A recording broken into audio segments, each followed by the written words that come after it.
Open water with sharks in it, he gon' swim. Ain't stopping on the groove line. For that money respect, I'm more than willing to shoot. You have been, you will be under the groove. Hoover rovers, young hoes, we fly shit. Stash box properly placed in the cockpit. Steady mobbing, no politics in the gossip. It's a groove man round here, nigga, watch this.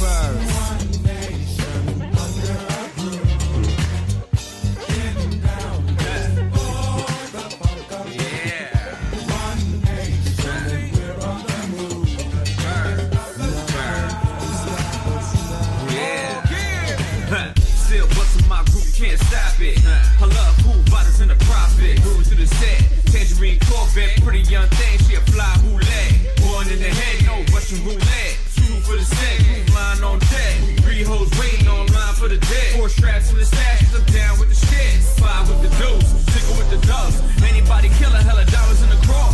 6 city styling, looking like a dog. Till at 16, my niggas putting on. $1 million dream at 8 figures. Give me my number table in case a nigga need a reason. You will be under the groove. Yeah, you know, it just seemed pretty eventful to me. You know, it don't seem like, you know, it don't seem like just the run of the mill type of get down. You know, I was alone all my life, and I'm trying to get back in that stage right now because we live in a mad world right now. You can't trust nothing moving or standing out here no more. But anyway. When I was going to 75th Street Elementary School after the Watch Ride, I used to work out on the bars, right? By myself, because I was a loner. I was totally antisocial.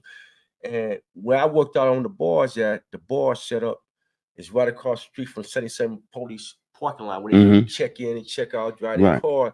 And I was sitting there one day, man, they had arrested a brother. They pull him off, finna take him through the bullshit process and book him for whatever he got arrested for. The brother ended up, when they let him out the car, is taking the bookie for whatever they had him charged for. He ran all around the court. The alarm went off. That big ass yellow alarm went off. And I'm watching everything. When that brother came back, he was butt naked, man. They beat that brother down, stripped him of all it. He was bloody and butt naked when he came back, man. Yeah, man. I remember all that crap, man. Yeah, Joe had mentioned in the interview I did with him about he and the other little guys that grew up with him at that time, how they stuck there. You say you were a loner. Joe and them, they were specific in describing how they had to bond in order to keep certain elements off them. Did you experience that, man? Even as a loner, you know what I mean? Well, when I was at 81st Street, boy, we was kids, 9, 10, 11 years old. We on Broadway, 81st and Broadway, even though I stayed on 84th and Broadway. Man, one thing about it was a trip because we didn't mess with nobody on Figueroa or beyond that. Okay. We just that include Figueroa, Hoover, Vermont, but Norman. We didn't fuck with never go that way. Okay. If anything, we went to Why? East. Look, you know the tunnels ain't no blocked off Yeah. under the Harbor Freeway. Under the freeways. Well, on 84th Street or 81st Street where we hung out, everybody on that side of the tunnel, we threw glass bottles and shit all day long, all throughout the day, 7 days a week at each other. They didn't like us, we didn't like them, but we all black folk. For some reason, motherfuckers on Figueroa side didn't like us, we didn't like them. We on the Broadway side. So that's just how it was, you know. That's how we grew up. But what's ironic, everybody on the Figueroa side going up to Hoover and Vermont end up being my homeboys and loved ones. These same people you throwing bottles at, probably. Same rocks and shit. same people. So, but did you guys bond? Did you have that experience that Joe and them had where, like I said, they had to bond together, you know, get together to keep certain elements off? Oh, yeah, without a doubt. Me and 81st Street boys, man. Oh, yeah, we had to bond together, man. We had a solidarity and camaraderie amongst us. Was like, you know, under that philosophy, 1 for 1, all for all. Right. One of them get jumped on by anybody, we coming. We finna rack pack your ass for jumping on our little homeboy like that. You know, it's way before this gang banging shit came in. But we had a bond, you know, from elementary school, junior high school to high school. That's how we got out. Okay. Yeah. Okay. So yeah. Survival. Yeah, you did have a bond. There was a camaraderie there. I could see that, man. Yeah, I mean, just listening to the stories, man, and yours is no different in that, you know, in that sense, man. You guys had to do what you had to do to survive because it was rough. Oh, it was rough. Yeah. So when you just wasn't poor. Oh, yeah. There's a whole lot of shit going on. A lot of shit going on. There's a whole lot of shit going on. You had a lot of bullies in the neighborhood, Right. everything. Right. And you know, when I first learned how to swim, bro, when I was on 98 to San Pedro doing the Watch Ride Day, I first learned how to swim at Green Meadows Porch. Okay, I know what it is. And you know, I watched a lot of interviews, some of your interviews and stuff. Man, that's one thing about it, man. They had pork boys in every park. No shit. And any park you go to, they had their own section. Dudes calling themselves pork boys. Yeah. And when I was going to Green Meadows Porch, when I was doing the Watch Ride Day, this is when I met Michael Bushwald, Kenny Bushwald, the Walnuts. They was Walnuts. They was Walnut what? They just Walnuts. That's it. They wasn't. It's a side street called the Walnut. All right. It's a residential street. They was called the Walnuts. It was a gang. Walnut Boys, Walnut Yeah, Crips, Walnut Boys. But they was pork boys too. Okay. But Kenny Bushwald, Mike Bushwald, and them, they ran that part. Okay. And they had an impact on me to a extent. Because when I used to go up there swimming, I'm a youngster. I'm only 8, 9 years old. Yeah. And they used to show so much favoritism to all their homeboys and homegirls who grew up. Because you know, Green Meadows Park is on 88 off Avalon, whatever, San Pedro, whatever. San Pedro, matter of fact, then the Avalon in the back. But anyway, I saw them showing so much favoritism towards everybody in their neighborhood, females, because you know, Michael Bushwald, they had curly hair, pretty boys, and all that shit. Yeah. So I just look at them and I said, I'm gonna be like them niggas or better, right? Okay. Because they had power at that time. They had power. Everybody looked up to them, the Walnuts and all that. But I didn't like the shit because I wasn't getting none of that favoritism because they didn't know me, right? Right. But anyway, that's where I learned how to swim, man.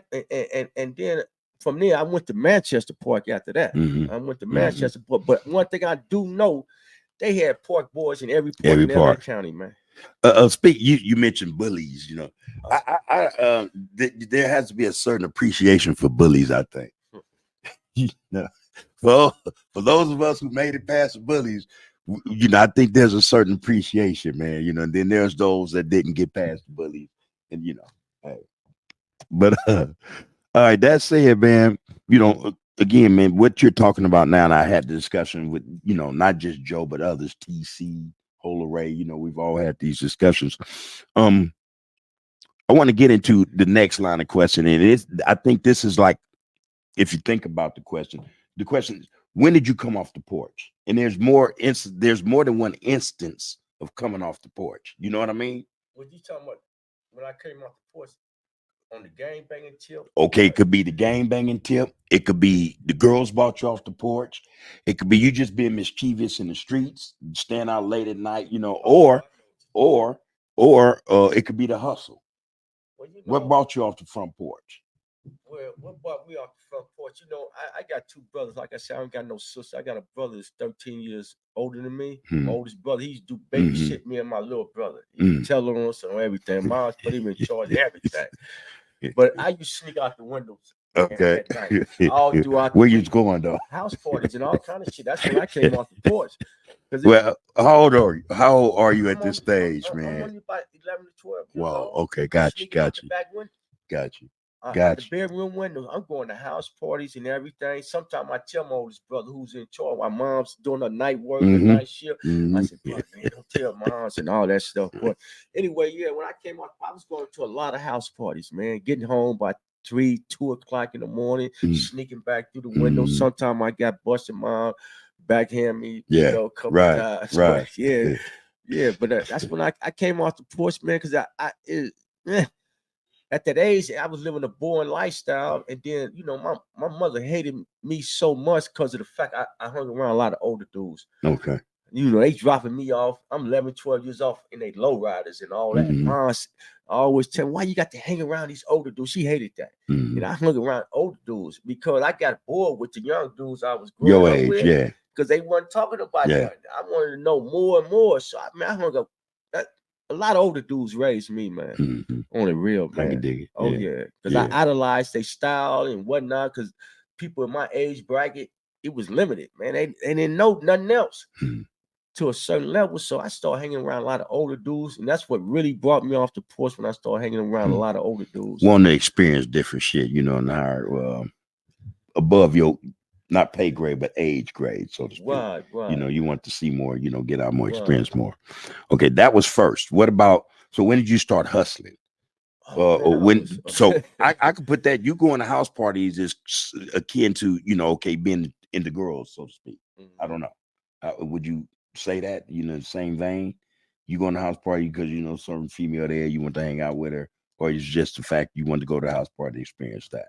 Well, my mom used to call me what she called me sometimes.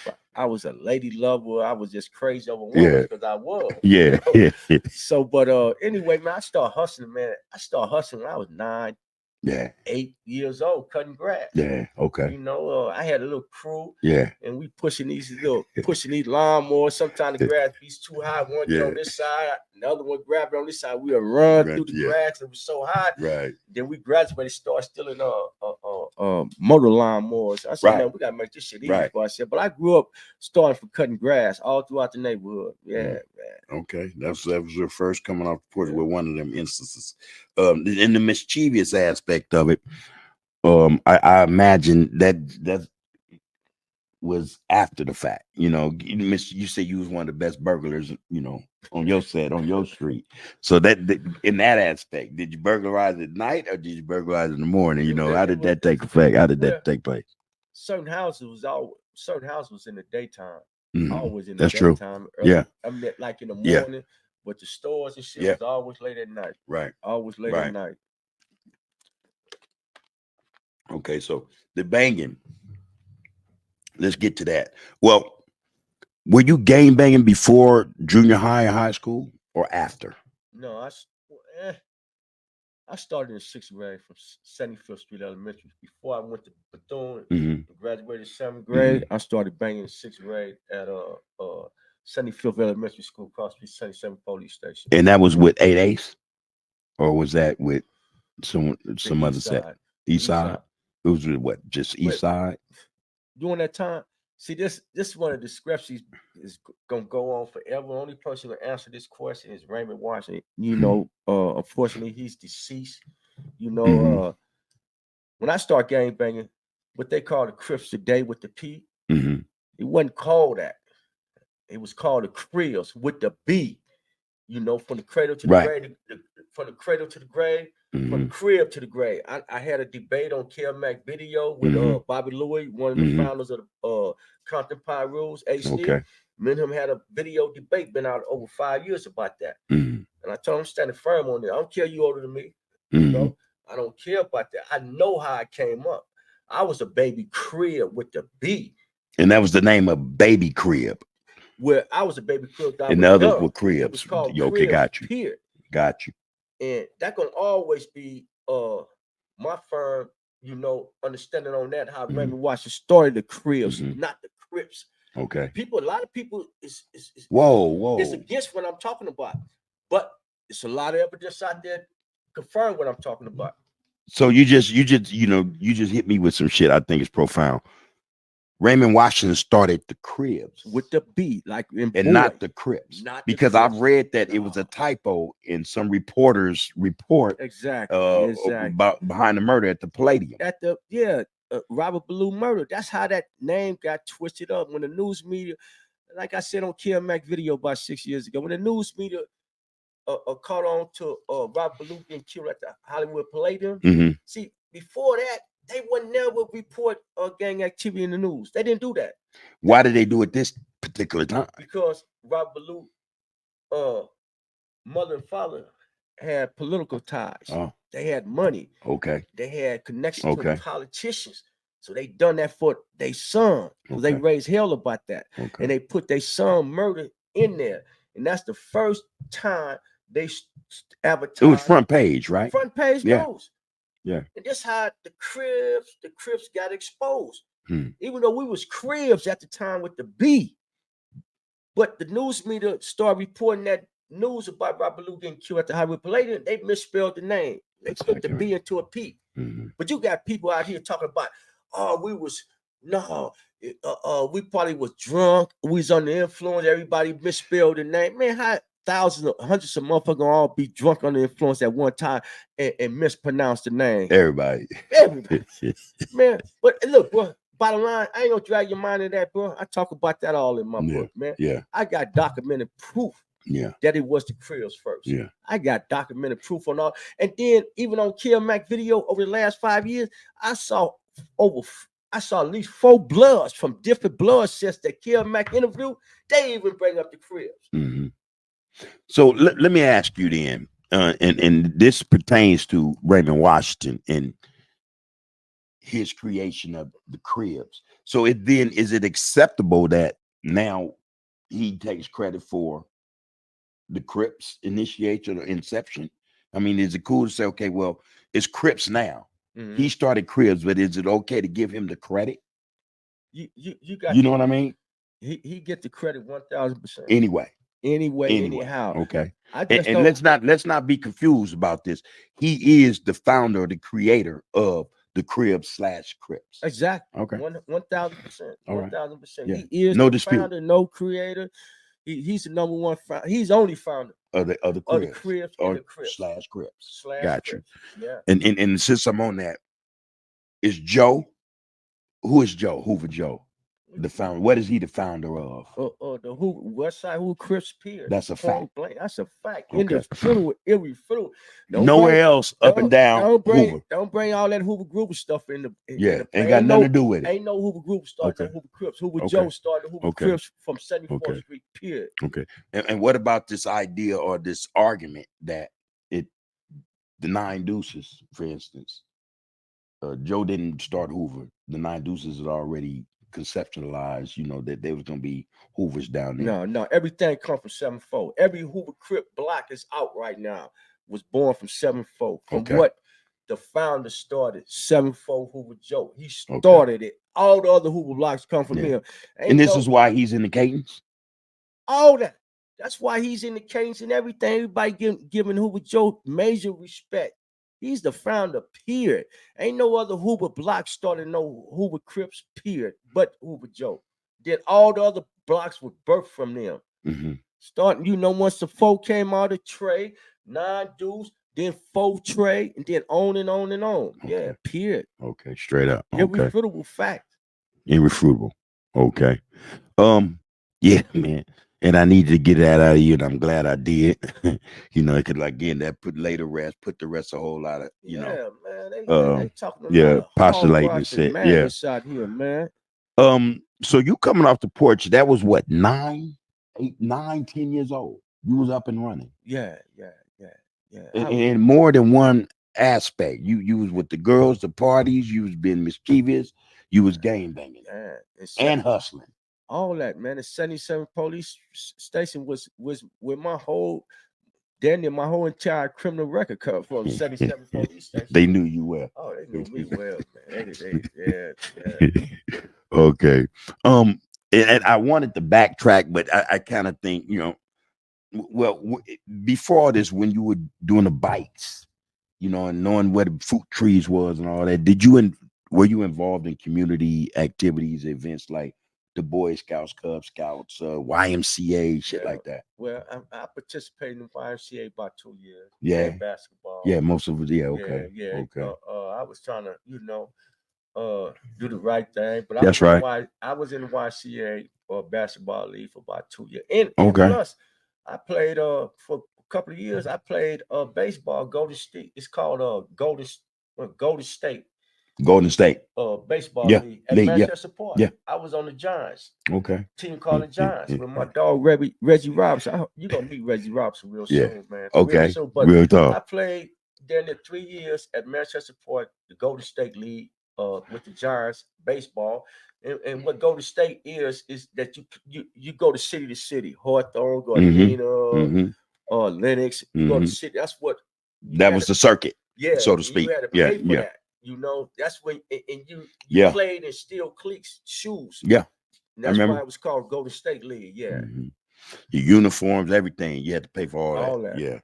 Okay, now let me go on back up ahead, because we started to get in this conversation about the streets, and that life, our culture, that we're part of.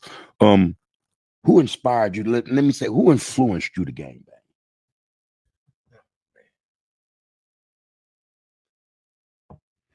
What influenced it wasn't no specific person. Okay. It was just what I was seeing. Okay. It was the environment. Right. I just wanted to get involved in that. It wasn't no specific person that influenced me to want to gang bang.